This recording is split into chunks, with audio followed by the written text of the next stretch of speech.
hooked up with someone relatively quickly? No, for a second, third date? That's not a part of my history, no. Never? No. So you've made all your previous exes wait a month, 2 months, 3 months, a couple days? I'm not comfortable answering my sexual... It's a dating podcast. I know, I understand. I'm not comfortable with that.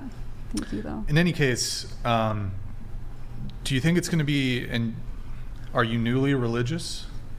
Or have you always been Christian? I've had... I'm still exploring my spirituality and like my faith and stuff and like my values in that regard. So it does become a little... Would you say you're on a journey? Yeah, and I think that's very important, for me personally. So I can't give like definite answers, but I'm definitely trying to work towards that because I do have a lot of, things that I do on a daily. Are you born again? Is that... I was baptized, when I was 15. Well, don't you think it's going to be a bit of a hard sell to a guy that this next guy that you meet, he has to wait until marriage to have sex, but you've had sex with men who were not previously married to you? Don't you think that's a bit of a hard... But you're assuming that, and I did not speak on that. Can we keep my sexual history private, please? I mean, it's a dating podcast. It's within the purview of the conversation. Well, I mean, dating to me is more so about getting to know people, Well, I mean, I asked you earlier. I asked you earlier. You said you've been single for 2 years. Mm-hmm.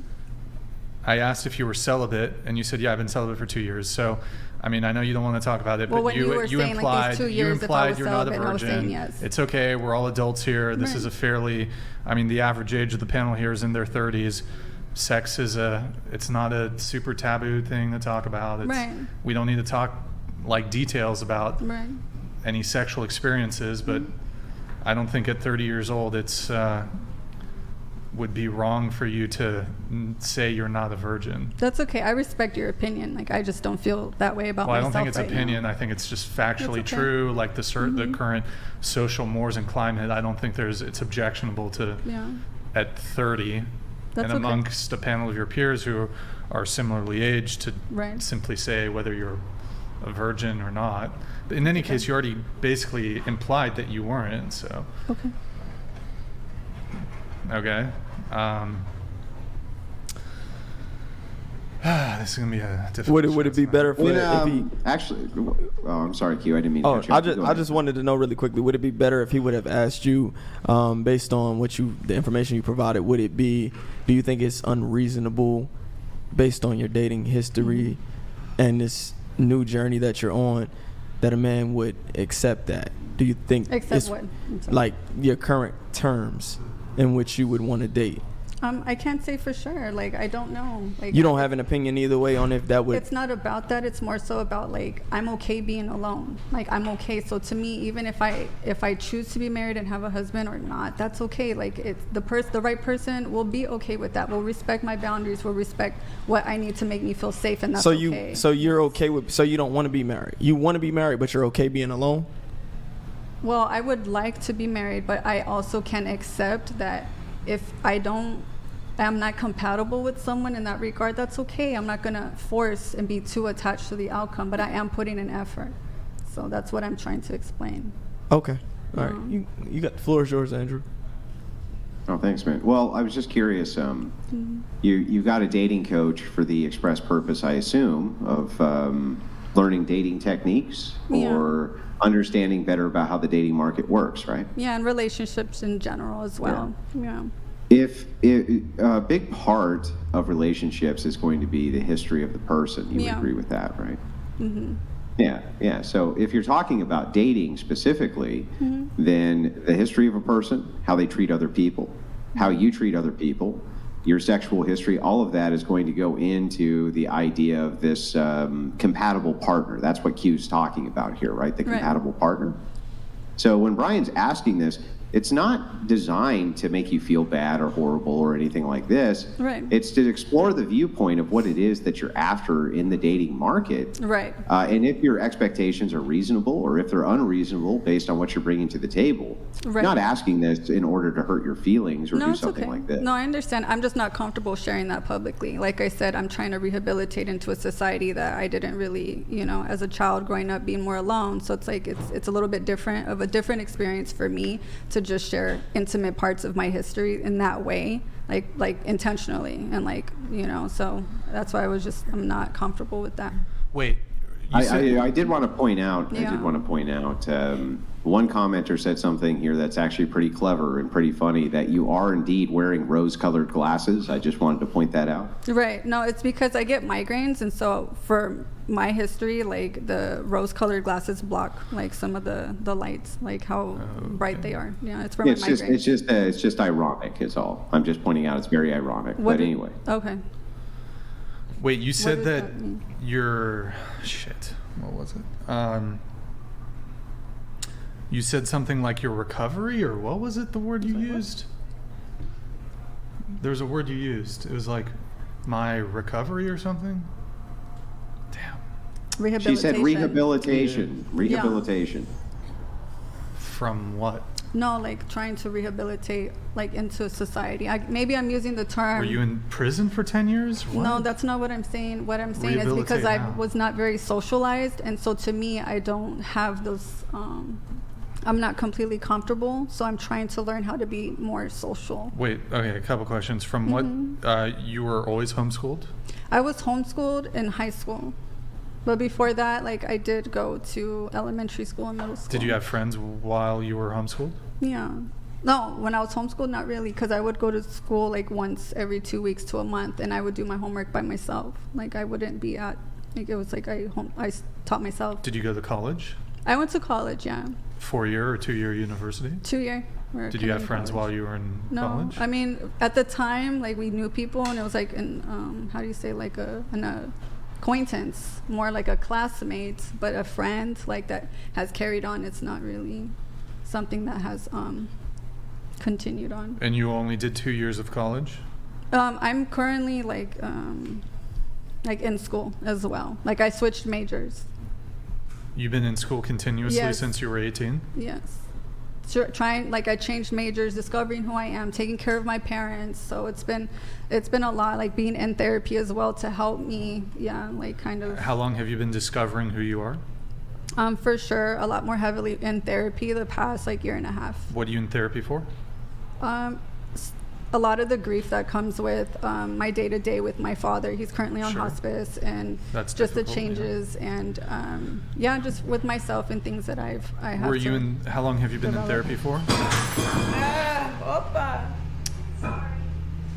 So therapy for me, it's been almost 2 years, a year and a half. How long has he been in hospice for? My he's on hospice since the beginning of the year. Okay. But you said you were in therapy to deal with him being in hospice. Mm-hmm. Certainly that's a very difficult thing. Mm-hmm.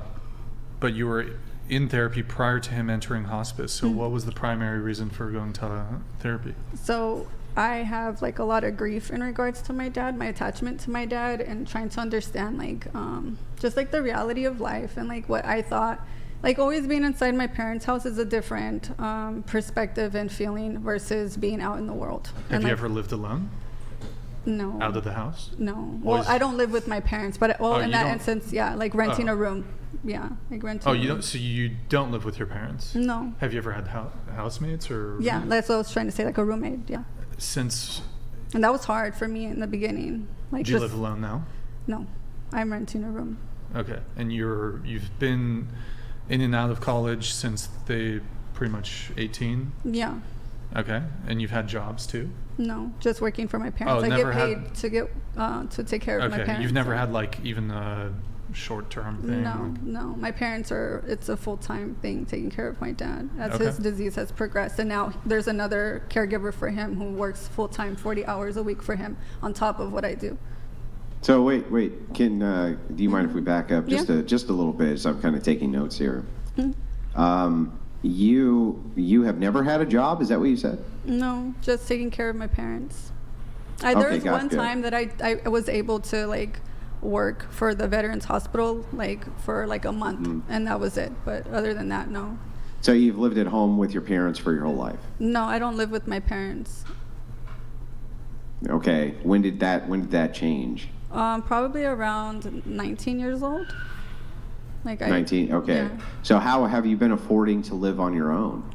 I get paid to take care of my parents by the state. By the state? Yeah. Right? Yeah. Okay, gotcha. Yeah. So you do have a job. Yeah, The but I'm state saying pays it's them. you in a, hang on. I just want to Oh, make sure I got this sorry. right. The state pays you in a caretaker position Yes. for your parents, right? Exactly, correct. Okay, gotcha. Yes. Gotcha, okay. So, and they've been paying you since you were 19 years old to do this? Yes, since 18. Okay. Oh, since 18. Okay, gotcha. All right. I wanted to just kind of get that clarified real Thank quick because you. I didn't understand how you lived No, it's okay. without a job. So Right, the state allowed you to be a caretaker and has Yes. paid you since you were 18 years old to Yeah. take care of your folks, right? Yeah, they have social workers that come out and evaluate everything, and doctors and everything. Yeah. Now, my understanding in these situations is that you can opt out and the state will still provide a caretaker. Yeah. Yeah. So then this was a choice for you to stay on as the caretaker. Right, and that's where with therapy I'm learning that and my autonomy and my empowerment to make my own decisions and break away from this. I think that I was conditioned into this role and I didn't really understand that and realize that, and so now, like you're saying, like there could be another caregiver, in which there is, who also works 40 hours a week, and so now I'm kind of on my journey to figure out and create a new life for myself without my parents, like in that sense. Yeah. On your journey to figure this thing out. Yeah, on my own, like, and so school, and I'm more definite on my path as far as like my career path, so I'm grateful for that. Yeah. Okay, so you chose to stay on as a caretaker. You were paid as a caretaker to take care of your father, and have been even to right now, right Yeah. this second. Yes. Okay, gotcha. Yes. And you did choose to do that, right? Yeah, like realizing that it is a choice. At first it was just like, I have to, who else is going to do it? It's my family, it's my father. How do I abandon my family? Like that's where my loyalties would lie. But now understanding with therapy and like having my rights as a person reflected back to me, right, that wasn't reflected like when I was growing up. So it's, now I feel a lot more empowered to understand that, look, when I graduate and I'm done, there's going to be another like caregiver. For right now, like I can maintain going to school and my position with my family, with my parents. Okay, I just wanted to make sure I had that clear as we go worries. forward in the conversation. Yeah. Wait, is this this thought process here, has this been sort of instilled in you by the therapist? Now, yeah, for her to recognize that like I am an autonomous person and not an extension of my family. So, because I'm very loyal to my family. So, what's wrong with that? Well, because I'm a lot of my attachment to like my family is like, what am I going to do when they pass? All I've known is taking care of my parents, and so simultaneously trying to go to school, but with my the paths I was taking were not giving me like that definite courage or empowerment to break off. Yeah, for my own independence. So, thank you. Yeah, so what you're saying is that you've never had any other job, or you've never done anything except this. Exactly. Your dad's going to pass soon because he's in hospice care, and you don't have any idea where your income's going to come from. Yeah, so I've been preparing for this, but it's different now. Yeah. Mm-hmm. Gotcha. Is the therapist free? No, I have insurance with my job. Yeah. The insurance pays for it. Okay. Yeah. Huh. Interesting. Wait. And you've been doing it since you were 18. Mm-hmm. Why? No, paid for it before I Are you? at 18. And was it a full-time job or full-time? Well, it started off like as the progression of hours. They started to see his like his Parkinson's, his physical. It starts to deteriorate in his mind and stuff. Yeah, so it progressively was increasing in hours to the point now, present time. Recently, within the last 2 years, I was given extra time for him, so I was able to hire extra help. So now I can have days off, which is, I understand, like, now I can have time to myself, see who I am, what I like to do, and take myself out and stuff, even alone, Okay, all right. Okay, let's see if there's other notes here. Let's see. Sarah. A guy called someone at the end of dinner and asked his mommy for $50. Yeah, I guess dating in Vegas is not as serious as everybody else dates. Yeah, unfortunately, like that happens a lot, like where people seem to need help or a mother more than a dating partner in the city. But So that did actually happen. Most of your dating is Vegas? I live in Vegas now. I moved to Vegas after I separated from my husband, so I've been there for 8 years. And that is where I've tried to like re-enter the dating market. However, I've kind of determined maybe it's very much environmental. So one of my children's a senior in high school this year, so it may be my last year in Vegas. We'll see. Well, can I ask you just a quick question before Brian continues his inquiry? Yes. So I've been to Vegas a few times. And I'm sure you've been to the casinos, right? They have good restaurants and things like this. What do you think about the phenomenon of like these really old, saggy cocktail waitresses who kind of like prop themselves up and this and that, and they're clearly 50 but pretending to be 20 for like, what do you think of that? So I actually worked at casinos for a while in operational excellence, and this was a topic. So personally, I'm of the position I think it should be an auditioned role. So I'm a fan of talent cards. I'm a fan of having like actor profiles people have to meet, like age, height, physical requirement. It's a very unioned environment, though, so that's where it gets very political. So someone being interested in politics is maybe an interest for you, but that's my perspective, is a very political union contract situation. But I did work for a casino in a non-union casino, and that's the way that we did it there with our cocktail servers. You had to audition for it. And there, like you had to meet stats, you had to weigh in, you had to do all that fun stuff. And you did do that type of work? I was not a cocktail server, except for I did dress as a cocktail server and work with them to understand their job. But I was more the person interviewing or helping to identify talent for the floor, or helping them like get drinks to you faster. Like that was my job. Get drinks to the players faster. Yeah, yeah. Can you move your mic to the edge of the table, please? Yes, I can. You said, the guy called you at the end of dinner, asked his mommy for $50. Long story short, you were at a trap house? Yeah, so he invited me down for an event to come down with some of my art. So I did come down there, invited me to dinner afterwards with like the whole group, the festivities afterwards, and that's where he started making all of his phone calls to his mother. I'm like, what is going on here? Asked for a ride quick, so I took him, we went inside, and like next thing I know, it's like a whole trap house. Like they're cutting lines, weighing stuff out, you know. So it like, was not his actual mom? Or it was? I have no idea who he called. Okay. He called her mom, though, so it may or may not have been his mother. I cannot tell. I did not trace the call. All right. You said that it was probably the best dinner and movie you've had in a while, and not ironically, you met cool people there at the trap house who you stayed connected with, but not the guy who asked you out on a date. He was a train wreck. That is correct. Yeah. Yep. Total train wreck, but it probably needed my help more than anything. But there definitely were a lot of fun, cool people that I met there. How'd you meet him? What's that? How'd you meet him? How? On social media. So he actually added me on Facebook because of my art. We chatted a little bit and then invited me to like a little pop-up event at a dispensary. So I ran down there. The pop-up event at the dispensary, was that the first date you guys went on?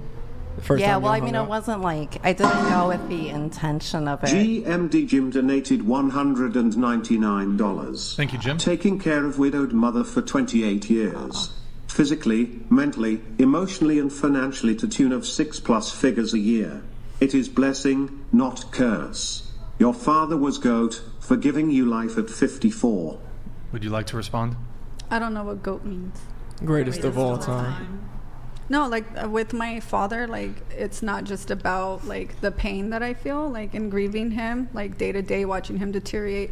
I also am grateful for him. Like I'm grateful to be alive and I love living life. So I do have the duality of the experience for sure. And I'm excited to see what kind of life I can create for myself. So thank you.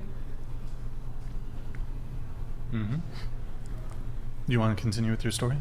I don't know where I was. Oh, you was telling me how y'all met, because interestingly enough, I hear a lot of y'all date men who are train wrecks and who have all these issues and things, and I'm wondering just how often that y'all talk and interact with these men before y'all actually get to know them and learn them. Yeah, I will be very honest with you. I did not talk to him very much. Like, I went down there with the intent of bringing my art to the pop-up, and connected with him and the individuals he was with and agreed to continue to go out. Beyond that, like what we do see a lot in Vegas, like if you do dating apps, it's a lot of people visiting Vegas that are just looking for someone to go out for the evening. Not really, I would say, like a relationship.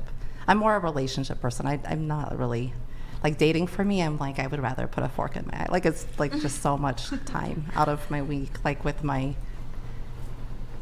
I know it's really dramatic, a fork in my eye, but. So, if you're relationship oriented, then don't you think talking to him, getting to know him a little bit more? I find it interesting. You said he was a train wreck. Mm-hmm. Like, how long did you actually talk to him before you went out with him and discovered that he was a train wreck? So again, he invited me out to bring my art to the pop-up. So was that the first time? Yeah, like that's when I met him, and then he invited me like to continue with them like to dinner. Killer of Cereal donated $200.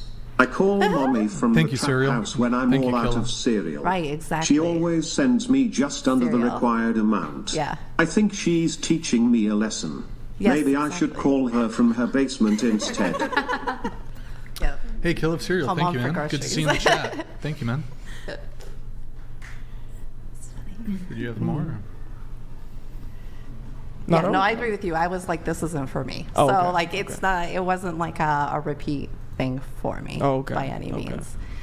Beyond that, it was just people looking for.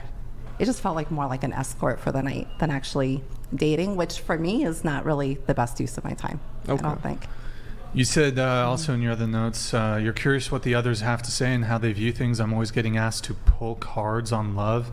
And more often than not, ancestors always say people are either your destiny or a lesson. And I think we just have to work through the lessons to get to our destinies. No. So 2 things here. You're a witch? You're a witch? I mean, I guess you could call me that if you wanted to. Yeah, but you're not, a witch, of course. Yeah. So, artist. What do you mean by pull cards? So tarot cards. So actually, I have cards. Okay. a deck of cards with my art. So like I do cards and I've created cards. And then what's the stuff about the ancestors? What's that? Oh, just like mediumship. So like you're a medium? You want to talk to your grandma, for example. Yeah. Wait, what? Mm-hmm. Talking to ghosts. You do that shit? I can do that. Yes. So, do you mind if I inquire just a slight bit? You can ask anything. I can't promise I know the answer, but I'll do my best. Yeah, as to the efficacy of the witchcraft. Sure. Do you have a spiritual guide, of course, that you refer to, and does that spiritual guide have a name? So I would say I typically use, it's my Vegvasir more than anything, which is like an internal compass.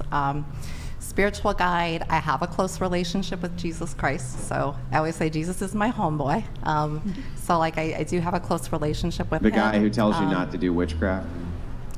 You know, I think one would argue that he was pretty talented himself, like in the craft. No, he didn't. He didn't practice witchcraft. The Bible's very specific about not practicing witchcraft, right? Yeah, I unfortunately was not alive at that time, so I cannot state my experience. But well, I mean, you weren't alive when Jesus Christ was around, but you seem to concede that he existed. I know the relationship I have with him today. That's what I can speak to. I thought that there were scriptures where I know. Hang on, let us finish our convo, please. Hang on. I'll let you jump right in, and we can tangle on this. But like I'm not like a spell. I myself, I am a Orthodox Christian, and I just want to let you know that unlike many Christians, not only do I not believe that witchcraft is real. And I think many Christians do, but I think that the efficacy of it, meaning how effective it is, I think it's a con. It's a complete con. I don't think that in any way, shape, or form it could ever be demonstrated. And here I'm going to give you an example of why I think this, why I'm skeptical of this. Mm-hmm. Is this the first time that you've ever met Maddie? Met whom? This Maddie would be the gal sitting right there. Is this the first time you've ever met her? Yes, I've not met her. Okay. How old is Maddie? Maddie, how old are you? No. How old? Hang on. My question to you is, how old is Maddie? How old is she? She's in her 20s, right? Nope. One's 18. Nope. How old? Now, I got to ask you, my next question is, are Maddie's parents together or not together? So are you trying to, like, quiz me like a psychic? Is that what you're doing right now? I guess I'm confused, like, what you're... I don't know her personally. You have an internal guide, and this internal guide gives you information about people's personal details, correct? It can. I mean, there's other steps that go into that. Okay, it's not so really the like part of it that can you give me any details about Maddie right this second, which are not vague, but are actually specific? That's not my craft, but I hear you. Right. Sidir is my craft. So that I just want to let you know that there's no craft in which anybody has ever been able to do this, ever. And I'll tell you why I think that is. Now, I think it's because it's all bullshit. But I'm sure that other people would have other kind of reasonings behind it. I just think that it's just completely fraudulent and untrue in every way. And that's why no psychic nor witchcraft operator nor any of these supposed spiritual gurus can actually give you any of these details. But diving into the type that you do when you're doing tarot cards, is it safe to assume that tarot cards can lead to very vague answers, which are designed in what is called a cold reading? The cold reading being that you're utilizing the tarot card in order to pump information out of the person, therefore making it sound like it's more and more specific, even though it's not. Yeah, and I think you also encounter that with Myers-Briggs. I think you encounter that with astrology. I think most of those things are pretty vague, where it's easy to draw inferences from that. And again, your definition of witchcraft, like when you ask me if I'm a witch, I'm like, sure, you can call me that. Again, I don't know that we're totally aligned in what that is, and I'm not necessarily disagreeing from your perspective. Well, can I give you my definition of a witch? Yeah, 100%, yeah. A witch is anybody who uses any type of the cosmos, the thing, the craft, the energy. The Jedi called it the Force, whatever you want to appeal to as the energies which are around, in which you appeal to for answers to various questions and insights which you get from some internalized feeling. That would be witchcraft. Okay, I can agree with that definition. Okay. Yeah, So that's when I say witch, that's what I'm referring to, right? Yeah, like someone. It doesn't matter if you're doing a spell, for instance. If you're doing a spell, you're appealing to some kind of energy. If you're doing tarot, you're appealing to some kind of energy, right? There's something there which is guiding some kind of like internalized compass so that you can have some answer to something, right? Yeah. So I'm just curious, when you do tarot cards, right? What types of results have you had? I usually use them for myself. So like my preferred way to use them is like for a daily affirmation. So like I'll shuffle them and pull one, like just for myself to meditate on and kind of study for the day. And they're usually like some type of self-development kind of guide.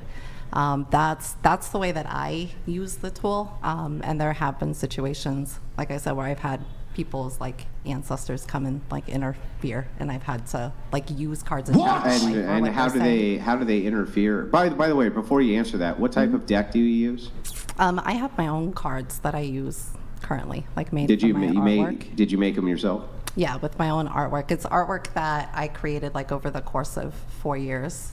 Did you model them off of another deck, or model them off of a different style, or model them off of something? It's like the standard Rider-Waite tarot. The standard like deck? the standard Major Arcana. Gotcha. Kind of like a deck of. Gotcha. And did you make them because you thought that they would have more efficacy if you did? They would be more powerful if you did? No, I just made them because it's something I always wanted to create. Like it's just something I always wanted to create. It was one of the things I put on my vision board. Like one day I want to make one of these, so I did it. Mm-hmm. Gotcha. Yeah. Okay, so you made them because it was fun, essentially. Yeah, I was into it. I thought it was cool. Yeah. It's not something that I do for money. It's not something that I do like by any means like that. It's just something I thought it was cool. I got into. I grew a lot. Got it. As I just want to move to the ancestors. How do these ancestors disrupt the process? I've had some interesting, like, tech gets disrupted a lot. So, like, a lot of technology disruptions. I've had, like, things physically, like, fall off of shelves. What sorts of technology interruptions? I've had screens just go blue screen. Wi-Fi disconnection. Yeah, but like, it's hard to tell off Wi-Fi. Again, like, you can't really prove it. It's just intuition. Like, you have to go off of timing on what you feel and, like, what's going on in the environment. It doesn't happen all the time, but there have been situations where you get physical disruptions, or, like, you'll hear something come through on music. Like, that's another one that happens a lot. Like, music will skip and jump, like, totally change genres. Like, all of a sudden it's Ella Fitzgerald. It's like, I was not listening to her, like, totally switched from Well, actually, I do understand this phenomenon. I've run some experiments myself, just because I think it's interesting that people move towards this type of phenomenon at all. Now, I haven't experimented with witchcraft or any of that. My experiments are purely through the investigatory. But I'd like to ask you this question, and I ask kind of everybody who deals in occultism the same one, and I'd like to ask it to you if you don't mind. You can ask me anything. If you were to take 3 people and you were to walk them into a home, which was very spooky, a spooky looking home, and you told them that an axe murderer lived in the home, okay, and he had done horrible things to the people who were around him in this home, and this and that they were going to spend a night there, okay, and you were going to pay them, let's say, $500. And then you took a family after them and you put them in that same home, and you said, this was my grandfather's home, a very loving, kind man who's still alive, along with my grandma, and he raised me in this home, and it was a great, loving environment. And they stayed in that home, those 3 people, the same way. Which one do you think would be more likely to have had a spooky experience the next day, if you had to guess? If you were in Vegas and you were gambling, and somebody gave you that exact hypothetical, who would you guess the next day? Who would you put all of your money on that would have a spooky experience? I missed part of it with the motorcycle going by, but I'm guessing this is like a little bit of a leading the witness type situation. So whomever you influence the most is, I'm guessing, what your answer is, because I didn't hear it all. Yeah, so you think that if you say it's the axe murderer, it's an axe murderer's house, they would be far more likely to have the spooky experience than not? No, I'm saying I missed the last half of what you were saying, so I was apologizing. Okay, so here, I'll just repeat it very, very briefly, briefly. Thank you. If you were to take a family and say an axe murderer lived in this spooky house, okay, and then you took a separate family and told them that your grandfather lived in the house in a loving family and you grew up there, okay, and they both stayed the night in the house, which family do you think would be more likely to have a, quote, spooky experience? 100% the first one, because I think we both agree that it starts with your mind, like it starts with your thoughts and what you're thinking. So again, that's where I go back to, I use the cards more for like self-guided growth. And it's about like learning to control your mental, like to shift it from a negative place to a positive. I don't know that I necessarily maybe use it the way you're accustomed to, but I use it more as like a personal journey, like a personal growth thing. It's more private for me than it is. Well, I guess the reason I ask, and I'll just end it with this so Brian can move the topic, but the reason that I ask is because if the answer to the question is the first, right, then couldn't you equally just be psyching yourself up to where you map these experiences, which have very common explanations, like windows crashing, for instance, or a book falling, or any number of these different things, which if they happened outside of this, you playing with these cards, you would brush off as being a normal experience. But the second they happen in relationship to the cards, now they're somehow supernatural. I wonder if you're not kind of playing into your own bias. Have you ever thought of that? I think that's always a possibility. 100%. I think that's always a possibility. And I think anyone who explores anything of that needs to be very cognizant of that, because, I think the risk is that a person can totally fall into delusion, like doing those things. I don't think we disagree on that at all. But again, for me, like maybe it is like I got into it more and like investigative too. Like it's totally curiosity killed the cat situation with me. Like that's how I got into it. Yeah, I don't disagree. Gotcha. I don't think it's something everybody should necessarily jump into and do. Yeah. Gotcha. All right. Thank you. All right.